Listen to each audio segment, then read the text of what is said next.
Pessoal, sabemos fazer o exame físico neurológico voltado para a gravidade do delírio.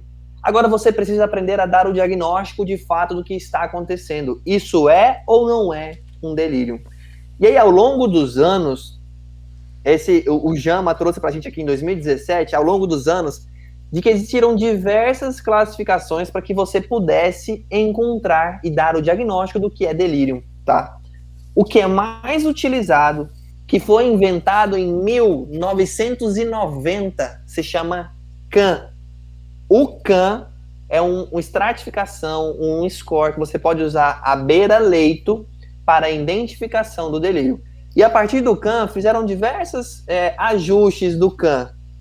Tem o 3D CAN, tem o CAN-S, tem o 4ACE-T, que é outra coisa que a gente pode utilizar também, que está relacionada ao CAN.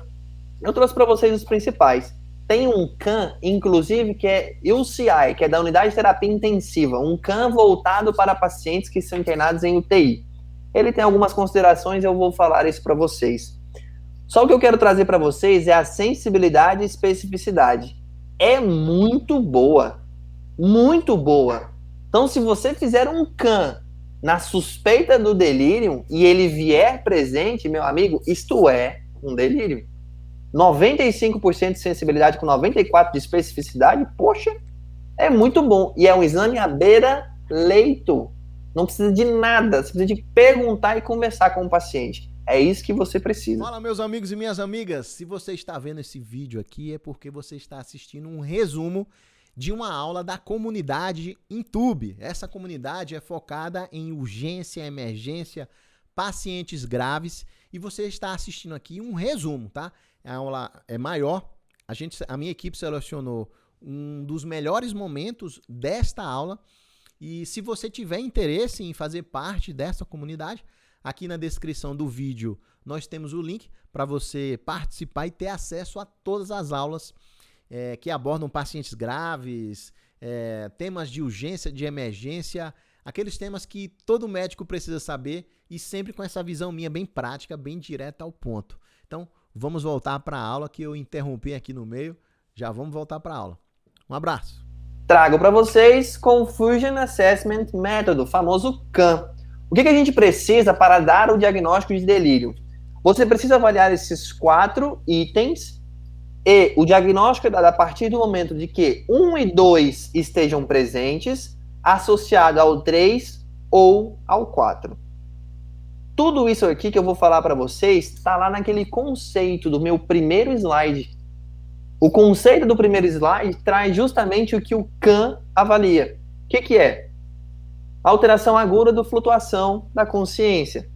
Existe alguma evidência de que tem alteração aguda do estado mental do paciente, considerando o seu estado de base? Por que é importante falar estado de base? Porque o paciente já pode ter algum grau de demência, mas ele vinha de boa com a demência dele, e aí do nada isso alterou. Você tem sempre que comparar o estado de base que o paciente era, e não o estado de internação em que ele se encontra, tá? Existe flutuação ao longo do dia? Nossa, é mesmo, você está me falando aqui, ó, meu paciente de manhã na enfermaria estava dormindo, que não acordava com nada. Quando eu fui lá depois do almoço, o cara estava, 100%. Isto configura delírio, certo? É a nossa primeira avaliação. Está presente ou não? Desatenção. O paciente tem dificuldade em manter a atenção com você? Ele é distraído com facilidade? Ele tem dificuldade em manter uma conversa, uma conversação que está tendo com você? Se sim, tem desatenção. Desorganização de pensamento. O cara fala nada com nada. Você pergunta uma coisa para ele, ele responde outra absolutamente diferente. Ele começa um assunto que não tem nada a ver. Ele fala palavrões aleatoriamente. Então, tudo isso é desorganização de pensamento. E por último, e extremamente importante, a alteração do nível de consciência. E aí eu quero reforçar com vocês o conceito do delírio. A alteração do nível de consciência não quer dizer só sonolência, tá, pessoal? Quer dizer também pacientes que estão extremamente alertas ou vigilantes, letárgicos, stupor e coma. Saibam destrinchar, e agora vocês já sabem, refinar a avaliação de consciência de vocês. O paciente pode estar em delírio, agressivo, agitado, querendo sair da cama, todo contido e amarrado, isso ser delírio, não é só sonolência, certo? Extremamente importante, sensibilidade que chega a 94% e especificidade que pode bater em 100%, certo? A descrição do artigo original de 1990. Isso é sensacional, de verdade, é um negócio que é muito bom. Nature Reviews 2020 traz algumas outras coisas que a gente pode falar sobre o diagnóstico do delírio. Aquele 4As, que é o de alerta, o Abbreviated Mental Test, atenção e alteração aguda e flutuação do nível de consciência. Você simplesmente pontua se tem ou se não tem, certo?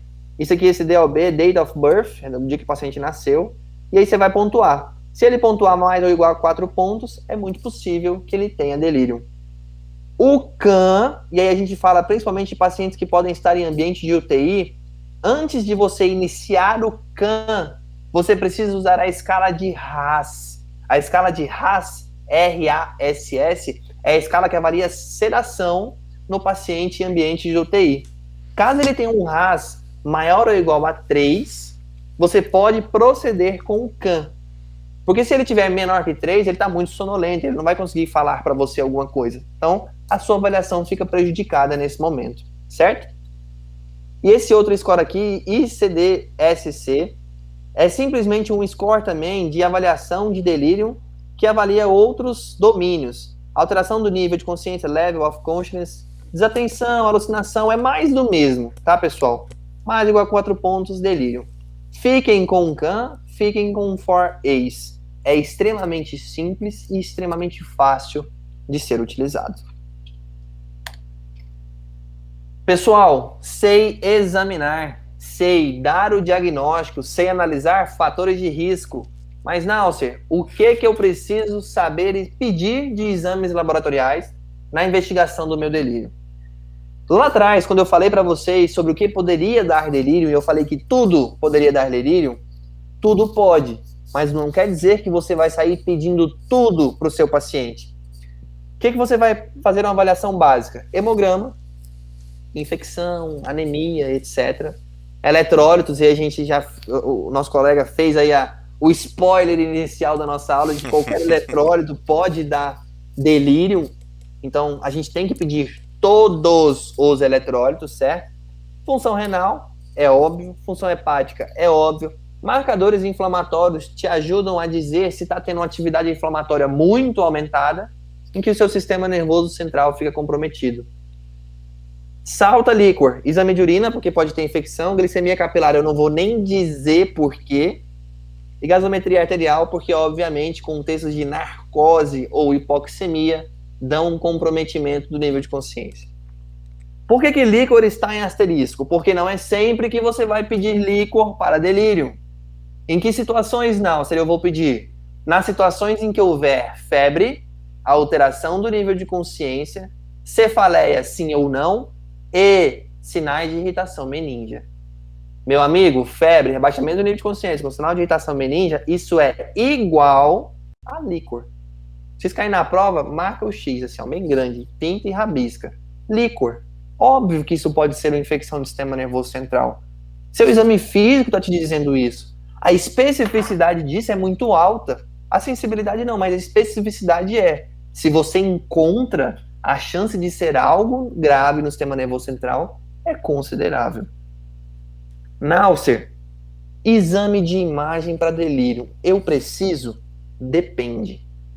Depende se você encontra algum daqueles sinais de gravidade, sinais de liberação piramidal, sinais de irritação meníngia, ou se você investigou tudo e você não encontra nada. Neste momento a imagem te ajuda também, certo?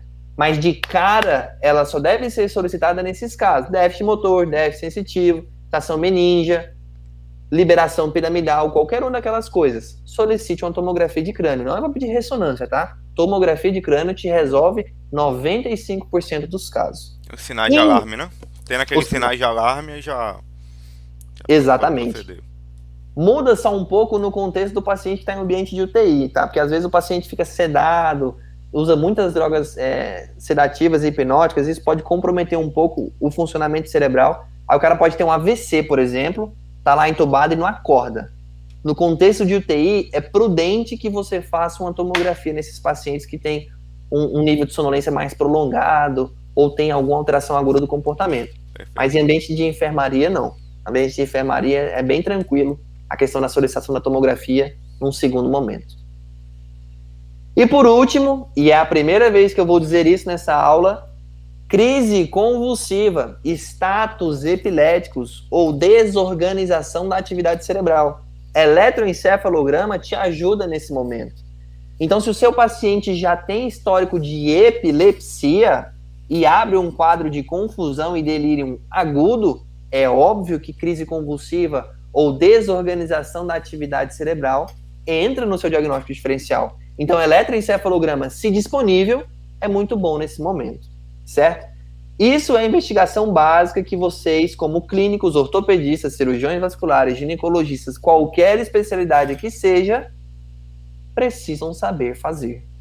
Depois disso aqui tudo, ou isso aqui nem precisa e tomografia também não, você não encontra o motivo do delírio, lembrando que não é só alteração laboratorial. Às vezes é só porque o cara não está dormindo direito.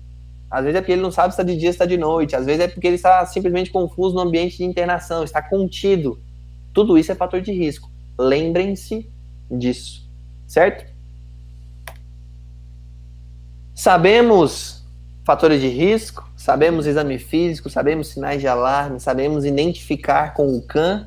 Sei que exame solicitar. Náusea, identifiquei o meu delírio. E agora, como é que eu manejo isso? Esse slide resume grande parte do nosso tratamento. Por quê? Enganam-se vocês se acharem que o tratamento do delírio é basicamente dar Aldol ou quetiapina para o seu paciente. É muito mais que isso, e isso, na verdade, é o mínimo. A gente sabe, eu sei que no ambiente de internação, no ambiente SUS, isso é difícil, tá? Não estou entrando nesse mérito. Estou entrando no que é certo, tudo bem? Fisioterapia e imobilização precoce. O paciente que fica lá deitado muito tempo, preso na cama 100% do tempo, é ruim para ele. Ele entra em delírio muito mais fácil. Tire ele da cama, coloque ele para andar, coloque ele em fisioterapia. Na unidade de AVC do nosso serviço, isso é assim, ó, o cara tem AVC interna, sai da cama o mais rápido possível, tá? Avalie medicações. E aí, spoiler que a gente estava comentando off aula, a questão dos opioides e dos benzodiazepínicos, cara, isso aqui tá, assim, entranhado na medicina, não pode, tá? Principalmente no contexto de dor. Eu sei que tem que usar, eu sei que é difícil, mas pacientes que têm fatores de risco, às vezes os opioides são um gatilho que precisa para o cara entrar em delírio. Aí o cara fica constipado, a constipação associa o quadro de delírio também. Então é multifatorial. Revise sempre, isso é a dica. Revise as medicações que o paciente está fazendo uso. Fale para o paciente e coloque no quarto dele, se possível, que horas são. Essa desorientação é o suficiente. Isso não sou eu que estou falando, tá, pessoal? Está em artigo. Isso, inclusive, essa referência aqui é de um livro-texto referência da neurologia. Chama The Hospital Neurologic Book. Ele é muito bom para manejo neurológico dos pacientes internados no hospital. Simplesmente saber que horas são já é o suficiente para orientar mais o seu paciente. Arrume o sono do seu paciente. A gente sabe que durante a internação o paciente troca dia por noite, isso é muito ruim, tá? O cara coleta exame 3 horas da manhã, aí entra o enfermeiro 4 horas da manhã, aí você entra às 5h30 para poder examinar ele, o cara não dorme. O cara fica estressado, o cara fica puto, aí começa a ficar confuso e você vai lá e amarra ele na cama e o cara vira o Batman de ódio de você. Então, assim, muito cuidado nessa avaliação do paciente de vocês. É multifatorial, certo? Converse, chame a psicologia, chame a terapia ocupacional, se estiver disponível. Organize, oriente o seu paciente do que está acontecendo. Imagina você deitado numa cama de enfermaria 24 horas por dia, contido, sem poder falar com ninguém. É óbvio que você vai entrar em delírio. Você fica em casa sozinho na pandemia, fica louco. Imagine num quarto internado, o que não vai acontecer? E fale para o paciente se é dia ou se é noite. Ele tem que ter noção disso. Abra as cortinas do seu quarto. Esse manejo, pessoal, está em toda bendita referência de delírio. Precisa ser feito da melhor maneira possível, certo? Mas o que vocês querem mesmo é saber de remédio, que eu sei. Todo mundo quer saber que remédio é que faz no momento aí do delírio. O que vocês precisam avaliar, pessoal, principalmente são as medicações mais relacionadas ao delírio, que podem desencadear delírio. Benzodiazepínico e idoso são duas coisas que não combinam, tá?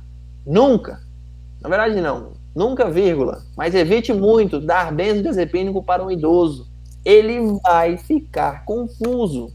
Isso na neurologia, no ambulatório de cognição, mas é muito frequente, extremamente.